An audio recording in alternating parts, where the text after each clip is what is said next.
Welcome to the Retirement Wealth Podcast, where we help you navigate the often complex world of retirement planning. I'm Emily Parker.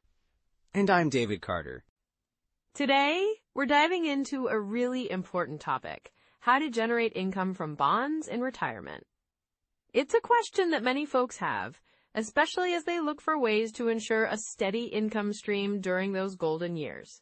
Absolutely, Emily. Bonds can be a fantastic tool for retirees. They can provide stability and income, which is crucial, right? Yeah, and it's not just about purchasing bonds either. There are different strategies to consider, like understanding interest rates and timing your investments. Exactly. We'll also touch on the types of bonds available, such as municipal bonds, corporate bonds, and government bonds. Each has its own benefits depending on your situation. Right. And let's not forget about the risks. It's essential to balance your bond investments with your overall portfolio to manage those risks effectively. We'll share some practical tips on how to evaluate bonds for your portfolio, and maybe even discuss how they fit into your broader retirement income strategy. Sounds great. So let's jump right in and start exploring how bonds can play a key role in your retirement planning. Let's do it. So, Emily, when we think about generating income from bonds in retirement, it's really a crucial topic right now, wouldn't you say? Absolutely, David. I mean, given the current economic landscape, with inflation being a concern, it's really important for retirees to find ways to ensure their income keeps pace. Right. And that's where bonds can come into play. They can provide a level of stability that's much needed during these volatile times. I've heard from a few listeners who are worried about market fluctuations impacting their retirement savings. It can really keep someone up at night, you know? For sure. One couple I spoke with recently, let's call them Mark and Lisa. They were really anxious about their stock investments taking a hit. They've worked hard to save, and they're just a few years away from retirement. I can totally understand that. It's like you spend decades building your nest egg, and then, boom, the market dips. That's so stressful. Exactly. They were looking for a way to generate more reliable income without taking on too much risk. So we talked about allocating a portion of their portfolio to bonds, which can offer more predictable returns. That makes sense. And I guess it's not just about the income, but also about protecting that income from inflation, right? Yes. Inflation can really erode purchasing power over time. For instance, if someone's relying solely on fixed income sources like Social Security, they might find that their money doesn't go as far as it used to. Right, and with healthcare costs rising, that's a major concern for retirees. Absolutely. I had another client, let's say her name is Susan. She's retired and spends a significant portion of her income on healthcare. With rising premiums, she needed a strategy to supplement her income without draining her savings. So what did you recommend? We looked at a bond ladder strategy. It's a way to stagger bond maturities, which can help manage interest rate risk while providing regular income. It's kind of like having a steady stream of cash flow that can help cover those healthcare expenses. That sounds like a smart way to approach it. And I imagine it also gives her peace of mind knowing she has that regular income coming in. Exactly. That emotional security is so important. When people feel financially secure, they're more likely to enjoy their retirement without constant worry. Speaking of emotional aspects, we often talk about the psychological side of retirement planning. It's not just the numbers on a page, right? Right. Many retirees struggle with the transition from accumulating wealth to drawing it down. It's a big shift. Knowing they have a reliable income source, like bonds, can ease that anxiety. And let's not forget about legacy planning. A lot of folks want to leave something behind for their loved ones. Definitely. Bonds can also play a role here. They can be part of a diversified portfolio that not only supports current income needs, but can also be structured to leave a legacy. That's such a valuable point. Some bonds, like municipal bonds, can even offer tax advantages, which is a nice bonus for retirees who are often looking to be tax efficient. Yes, and those tax benefits can really help stretch retirement dollars further. A retiree might find that the after-tax return on a tax-exempt bond can be more beneficial than a taxable bond, even if the coupon rate seems lower. I can see how that might be a game changer when planning for retirement income. Exactly. And with the changes in Social Security benefits, retirees need to be more proactive about their income strategies. Yes, I've read about the adjustments made to Social Security and how they could impact future benefits. And that's why having a diverse income strategy is so crucial. Relying solely on Social Security might not provide the lifestyle people want.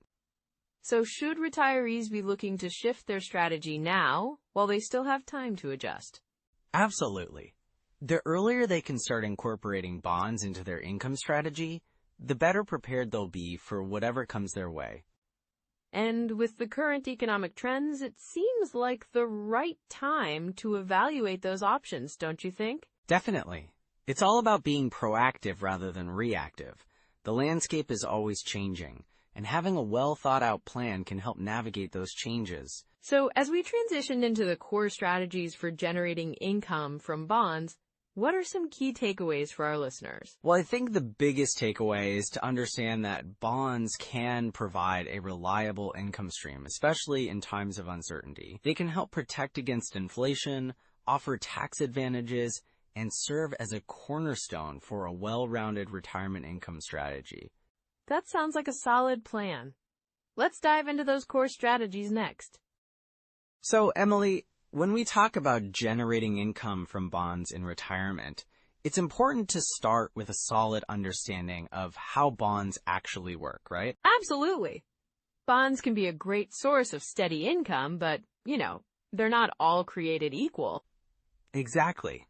If you think about it, when you buy a bond, you're essentially lending money to an entity, like a corporation or the government, in exchange for regular interest payments, and then getting your principal back when the bond matures. Right, and that regular interest is what we call the coupon payment. So for retirees, that can be really appealing because it provides a predictable income stream. Yes, and let's not forget about the different types of bonds. You've got U.S. Treasury bonds, municipal bonds, corporate bonds, and even high-yield bonds. Each has its own risk and return profile. Speaking of risk, how do you think retirees should approach bond investments? Well, a common rule of thumb is to adjust your bond allocation based on your age. For example, if you're 65, you might consider holding 65% of your portfolio in bonds. This can help manage risk while still providing income. That makes sense. And it's a way to balance the ups and downs of the market, especially when you've got a more conservative approach in retirement. Exactly. Another strategy is the bucket strategy. This divides your investments into different buckets based on when you need the money. Right. So you might have one bucket for short-term needs filled with cash and bonds, while a longer-term bucket could have more stocks for growth. Yes, and this helps reduce the risk of having to sell stocks during a market downturn. You can rely on those short-term buckets for income while letting your longer-term investments grow. I love that strategy. It really helps you stay flexible. Now, let's discuss how to take advantage of tax-advantaged accounts like IRAs and 401ks when investing in bonds. Great point. Tax-advantaged accounts can be perfect for holding bonds because the interest income is often taxed at a higher rate than capital gains. For example, if you hold bonds in a traditional IRA, you won't pay taxes on that interest until you withdraw it. Right, and with a Roth IRA, you can potentially withdraw that income tax-free in retirement, which is a big plus. Exactly.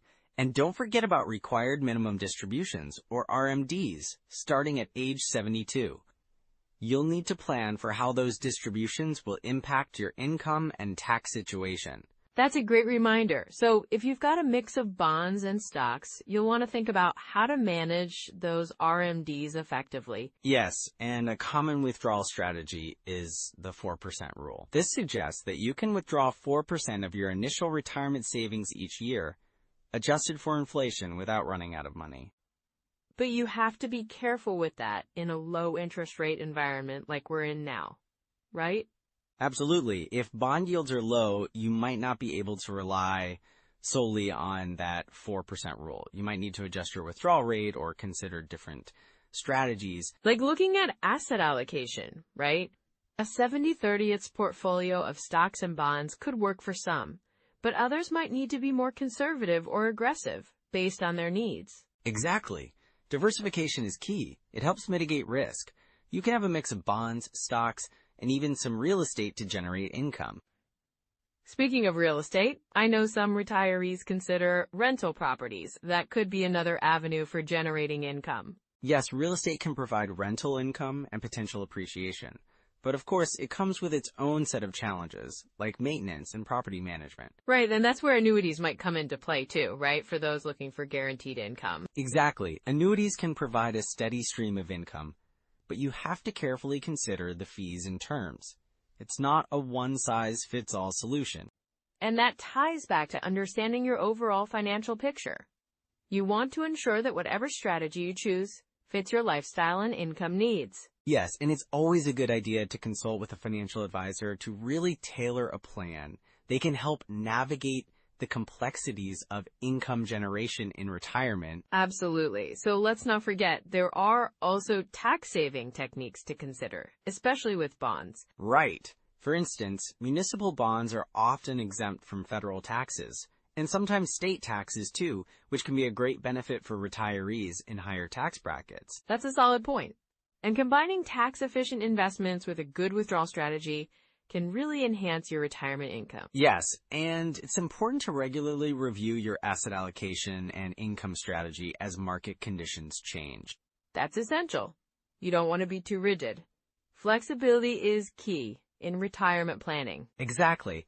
Now, as we transition to common pitfalls people might encounter, it's crucial to be aware of some mistakes that can derail your income strategy. Yes, things like underestimating expenses or not planning for healthcare costs can really impact your retirement income. Right, and over-relying on a single income source can also be risky. Diversification really helps mitigate that. Definitely. The more strategies you have in place, the better you can weather any financial storms that come your way. Well said, Emily. Let's dive deeper into those common pitfalls next. You know, Emily, one of the biggest pitfalls I see among retirees is something called sequence of returns risk.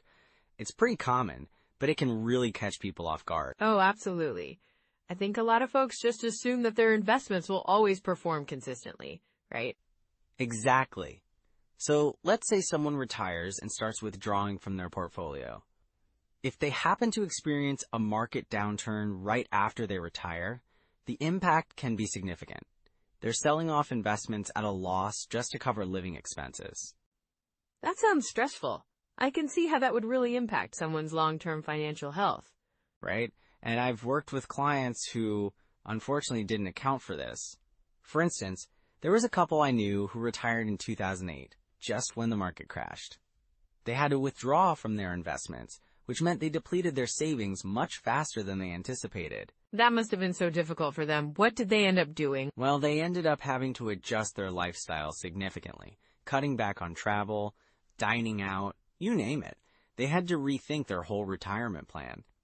It's a classic case of not understanding the timing of withdrawals. So what would you suggest someone do to avoid this sequence of returns risk? Diversification is key. Having a mix of assets can help smooth out those market fluctuations. Plus, building a cash reserve for the first few years of retirement can really help. It gives you time to ride out any downturns without having to sell investments at a bad time. That makes a lot of sense. Now, another common mistake I've heard about is ignoring taxes when planning withdrawals. Yes, that's a huge one. Many retirees don't fully consider how taxes will impact their income during retirement. They might think, oh, I'm retired, I don't have to worry about that. But it can really bite them later on. Right. Can you share an example of that? Sure. I once had a client who, let's call him Tom. He was so focused on maximizing his Social Security benefits that he didn't consider the tax implications of his withdrawals. When he finally started taking money out of his traditional IRA, he got hit with a hefty tax bill because he hadn't planned properly. Ouch! That must have been a surprise for him. It really was. He ended up with less money than he expected because of those taxes. It's essential to have a tax strategy in place. Consider your income sources and how they'll be taxed. So what can retirees do to be more tax efficient with their withdrawals? Well, a good approach is to create a withdrawal strategy that takes into account the tax bracket you're in. This means potentially withdrawing from tax-advantaged accounts at a slower rate, or combining withdrawals in a way that minimizes tax impact. That's really helpful advice. Another thing I think a lot of people underestimate is healthcare costs. Yes, it's a major consideration, and many retirees are surprised by how much they actually spend on healthcare. Studies show that healthcare costs can be one of the biggest expenses in retirement, often exceeding what people initially thought. I can imagine. Do you have any stories related to that? Absolutely. There was a woman I worked with, let's call her Linda. She had planned her retirement budget meticulously, but hadn't accounted for her healthcare costs adequately. She ended up needing some unexpected procedures, and her out-of-pocket expenses skyrocketed. That sounds tough. It was. She had to dip into her savings much quicker than she anticipated.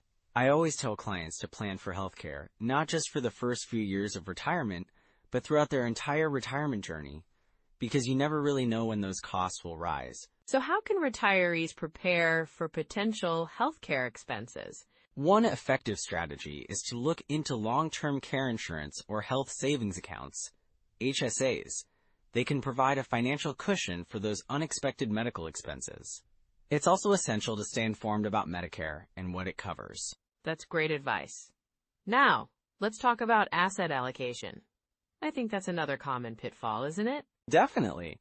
Many retirees stick with an overly conservative investment strategy, thinking it's safer, but it can limit their growth potential. I've seen retirees who are too cautious end up struggling to keep up with inflation. Can you give an example of that? Sure. I had a client, let's call him Jim. He was so concerned about market volatility that he moved almost everything into bonds and cash. While this felt safe initially, over time, he found that his purchasing power was dwindling because those investments weren't keeping pace with inflation. That's a real concern. It is. A balanced approach is crucial, finding that sweet spot between growth and safety. It's important to adjust your asset allocation as you age, too. So what's a good way to approach this? Regularly reviewing and adjusting your portfolio is essential. Working with a financial advisor can really help tailor your asset allocation based on your risk tolerance and goals. And remember, it's not a one-time decision. Absolutely. Another mistake I see a lot is claiming Social Security too early. Yes, that can really impact someone's financial future. I've had clients claim benefits at 62, thinking they'll get the most out of it, but they don't realize the long-term consequences. What happened with one of your clients, if you don't mind sharing? There was a couple, let's call them Mark and Susan. They claimed early because they needed the income. Unfortunately, they didn't factor in how much they would miss out on by not waiting. By the time they reached their 70s, they were regretting that decision. That's tough. What should people consider before deciding when to claim? It's important to evaluate your life expectancy, your financial needs, and your overall retirement strategy. Delaying Social Security can lead to a higher monthly benefit, which can make a big difference in the long run. So, if someone is at risk of making these common mistakes, how can they spot red flags early? They should regularly review their financial plan, engage in discussions about their goals, and stay informed about their investments. Working with a trusted advisor can help identify potential pitfalls before they become serious issues. That's really insightful, David. So, what would you say are the next steps for listeners who might be feeling overwhelmed by all of this? Start by assessing your current financial situation, set clear retirement goals, and don't hesitate to seek professional advice. It's never too late to adjust your plan. And remember, the more informed you are, the better decisions you can make. That's great advice. I think a proactive approach can make a world of difference in retirement planning. Thank you for sharing all this valuable information, David. So, Emily, when it comes to generating income from bonds in retirement, I think it's really important for listeners to feel like they can take some immediate steps, right? Absolutely, David. There's so much they can do right now to get started. One of the first things they might want to do is check their current bond holdings. I mean, understanding what you already have is key. Right, and they can use online platforms like Vanguard, Fidelity, or Schwab to access tools that help analyze their bond portfolio. Exactly. These platforms often have retirement calculators where you can input your data and assess your current income needs versus what your bonds are generating. And while they're at it, it might be a good idea to check out ssa.gov to estimate Social Security benefits. It's one piece of the puzzle that helps in planning overall income. Yes, and if they haven't already, they should consider running retirement projections. It's a way to visualize how their bond income fits into the bigger picture. That's a great point. Plus, it helps them see if they need to adjust their strategies or maybe even consider adding some different types of bonds to their mix. Speaking of adjusting strategies, reviewing your portfolio at least quarterly can be a really good habit to develop. It keeps you in tune with how your investments are performing and helps you make informed decisions. And let's not forget about tax implications. Using tax software can help them understand how bond income is taxed, especially since some municipal bonds offer tax-free interest. Definitely.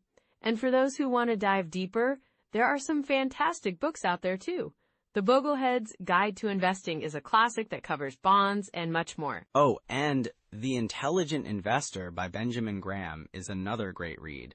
It doesn't focus solely on bonds, but it provides valuable insights into investment strategies. Podcasts can be really helpful too. There's a lot of great content out there specific to retirement planning. Right. The Retirement Answer Man is one I often recommend. It's engaging, and it breaks down complex topics into manageable pieces. And Choose FI is another one that discusses various financial strategies, including generating income during retirement. Those are excellent suggestions. Now, beyond resources, developing good habits is essential. Maybe they could start by setting aside a specific time each month to review their finances. That's a smart idea. Even just 30 minutes to look over their income sources and expenses can make a big difference. And they could also map out their desired income streams for the next few years. Getting a clear picture can help in making those bond decisions. Yes, and it's also never too late to improve your plan. Whether you're just starting or you're well into retirement, small changes can lead to significant results. Exactly. Even if they start small, every little bit counts. So those are some practical first steps. Now let's bring this all together. Well, Emily, as we wrap up, I think it's important to highlight a few key takeaways from our discussion on generating income from bonds in retirement. Absolutely, David. First off, we talked about how bonds can really provide that steady stream of income, right? Exactly. And, it's crucial to understand the different types of bonds available. Government, municipal, corporate, each offers its own benefits and risks. Right, and then there's the importance of diversification. Not putting all your eggs in one basket, especially in your retirement portfolio. Definitely. A well-rounded approach can help manage risk and potentially enhance returns. It's all about balancing those income needs with your risk tolerance. And let's not forget about interest rates. They play such a vital role in bond investing. Keeping an eye on those trends can help you make informed decisions. Very true. And lastly, it's key to review your bond investments regularly. As your needs change in retirement, so should your strategy. So whether you're just starting to plan for retirement or you're already enjoying it, understanding these concepts can really empower you to build and protect your wealth. Absolutely, Emily. It's about creating a financial future that feels secure and fulfilling. If you enjoyed today's episode, don't forget to like, subscribe, and comment with your biggest takeaway or any questions you might have. And hey, share this with someone you know who's planning for or already in retirement. Yes, spreading the knowledge can really help others on their journey. And next time, we'll dive into asset allocation by age for retirement. It's such an important topic, and I can't wait to explore it with you all. Until then, take care and keep planning for that bright retirement future. Goodbye, everyone. We'll see you next time.